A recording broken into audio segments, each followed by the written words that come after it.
Ingeniería del ocultismo, mis lores y ladies. Y el día del encuentro, el 6 de marzo, esto debe explicarse. No las traducciones equivocadas, o con una mala interpretación, pero traducciones falsas. Deliberadamente falsas.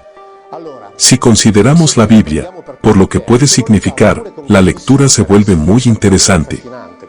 Es un libro fascinante. Cuando hablemos sobre Sodoma y Gomorra, verán cómo es un libro fascinante. Pero es fascinante si es visto por lo que es, y no por aquella fábula en que fue transformado. Sobre cuál fue inventado todo, en comparación con todo. Había visto aquí algunas imágenes del cómic. Ya estamos en la revista número 5 y está teniendo mucho éxito. Me solicitaron si quería colaborar en una serie de libros. Y lo acepté. ¿Por qué? Porque en los cómics me siento libre de escribir de la misma forma que los teólogos. Digo ciertas cosas sin la obligación de probarlas. Los cómics. Soy consciente de lo que estoy diciendo. Los cómics tienen la misma dignidad que los tratados de teología. ¿Saben cuál es la diferencia? Yo declaro que mis cómics son libremente extraídos del Antiguo Testamento. Los tratados de teología son de la misma forma, y en el sentido de que, de la misma forma, sin embargo, pretenden demostrar la verdad. Puedo asegurar que en los cómics soy mucho más fiel al texto bíblico que cualquier tratado de teología. Soy más fiel. Aunque algunos digan que es obra de simple creatividad narrativa. Digo eso con la más absoluta tranquilidad. No es una provocación. Digo porque yo lo pienso realmente.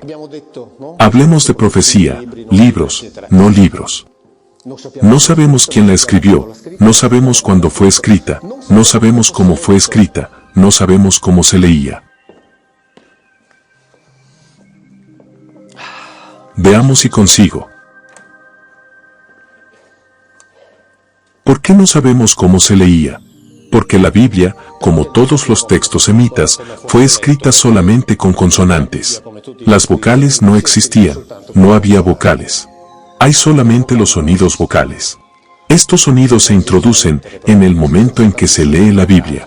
Los sonidos usados originalmente no son del conocimiento de nadie, y nadie, en el mundo, nunca lo sabrá. Nosotros conocemos los sonidos vocales, que fueron colocados por los masoréticos, por lo que concierne a las Biblias que tenemos en casa, que actuaron, sobre todo entre el siglo VI y el IX, después de Cristo. Por lo tanto, no hace más de 1000 años. En la época de la dinastía carolingia, se cerraron las obras. La dinastía carolingia y Merovia. Ellos colocaron los sonidos vocálicos, que son puntitos y líneas. El mensaje era, de ahora en adelante, la Biblia se va a leer así. ¿Cómo se leía antes de eso? Nadie lo sabe. Aquí TVL, solamente consonantes. Se escribe de derecha a izquierda. Es un ejemplo bíblico, no es fantasía. Si pongo una hebrea, que son 2 puntitos, se lee Tevel, y significa tierra, o mundo. Si pongo otra hebrea, y en el caso de que no sea así, significa relación sexual de una mujer con un animal, o relación sexual entre el suegro con su nuera. Pues no de esa forma significa tierra, universo o mundo. Y de esa otra forma, sexo entre una mujer y un animal. Por lo tanto, esto significa no saber cómo se leía originalmente. Ese libro es así. Y eso no tiene nada que ver con la traducción. Esto de aquí es aún antes del problema de traducción. Ven. No sabemos quién la escribió, cuándo fue escrita, cómo se ha escrito, cómo se leía. Con certeza sabemos que la Biblia, que nosotros poseemos, no es aquella escrita originalmente. Pero tenemos la pretensión de saber que aquel libro, hecho de esa forma, fue inspirado por Dios. También pretendemos saber que aquellos autores, que no sabemos quiénes eran, con mucha frecuencia, cuando decían una cosa, pretendían decir otra. Esta es la argumentación de la teología. Si leemos la Biblia, por lo que está escrito allí, no vendría en la mente de nadie construir una religión sobre. Para construir una religión sobre la Biblia, existe la necesidad de decir que, cuando querían decir una cosa, en realidad querían decir otra. Pero, ¿qué es esto? ¿De dónde?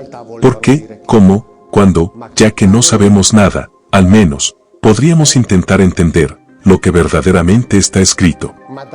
Después de eso, si alguien, sobre lo que está escrito realmente, y que, en realidad, no hay problema. Dile lo que quieras, no me interesa. Lo importante es no ocultar lo que realmente está escrito. Esto es lo que se hace desde hace muchos siglos. Desde hace muchos siglos. Desde el 1200 al 1800, la Iglesia prohibía la lectura de la Biblia. Prohibía poseer una Biblia. Quien fuera encontrado en posesión de una Biblia, podría incluso ser investigado por la Inquisición. Y existe un motivo para ello. Puesto que es el libro, por el cual Dios, y que, por lo tanto, ¿por qué impedir a Dios esa comunicación? Puesto que es voluntad de Dios. Es necesario impedir, porque si la gente lee, tal vez la entiendan. Y si la gente la comprende, es el fin. Acaba todo. No la Biblia sino todo lo que fue construido sobre ella. Por nuestra libertad, deberíamos decir, así, entendí que está escrito eso. Después, que cada uno haga sus propias conclusiones. Sobre este tipo de lectura, que he venido haciendo desde el 2010, el consejo que recibo, de todas las formas posibles e imaginables, no debo de hacerlo. Eso llega a mí, de todas las formas imaginables, ¿me creen? No debo de hacerlo así, porque es la forma de lectura de los ignorantes. Bien. Yo declaro que es la forma de lectura de los ignorantes y reclamo el derecho de hacerlo. Después, cada uno, con su propia cabeza, hará sus conclusiones. Estoy aquí hoy porque Fabio me invitó. Y como digo siempre, si nadie me invita. Por otra parte, te estoy diciendo que no es necesario venir, y les voy a dar indicaciones de cómo hacerlo. No tengo grupo, ni sectas, ni nada. Yo digo algunas cosas, y las usan de la forma que crean mejor. Y no nos veremos más, por el resto de la vida. No necesitarán escucharme, por el resto de la vida. Pero, yo reclamo el derecho, de hacer ese tipo de lectura.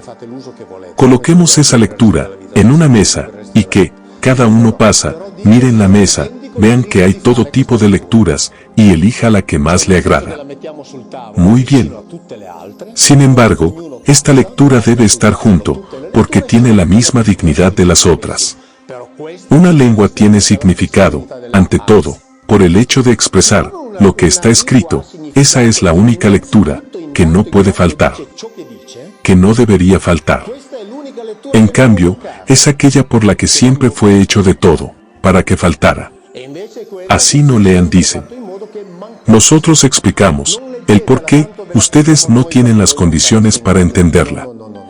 Somos ignorantes. Soy consciente de que soy un ignorante, por eso estudio. Pero no soy un imbécil. Soy inteligente, tanto como los sabios.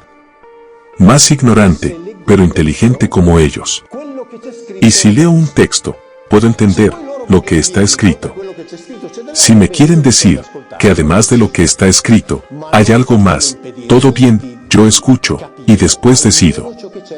Pero no me pueden impedir que yo entienda lo que está escrito, de forma literal. Después veremos cómo intentan ocultar lo que está claramente escrito. Hay otro aspecto que es tan curioso. Todos nosotros estudiamos historia. Todos nosotros estudiamos la historia de los egipcios. La historia de los sumerios. Aquellas pocas páginas que le dedican a la civilización sumeria. Lo que leemos en los textos oficiales, aprobados por el ministerio. Es que la historia de los sumerios es un mito, alegoría, leyenda. ¿Por qué?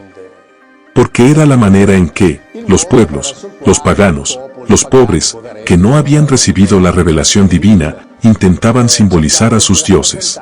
Cualquier estudioso, cualquiera de ellos, no hablo de los alternativos, de los oficiales, docentes pontificios.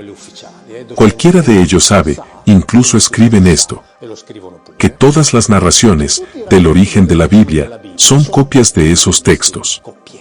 Copias.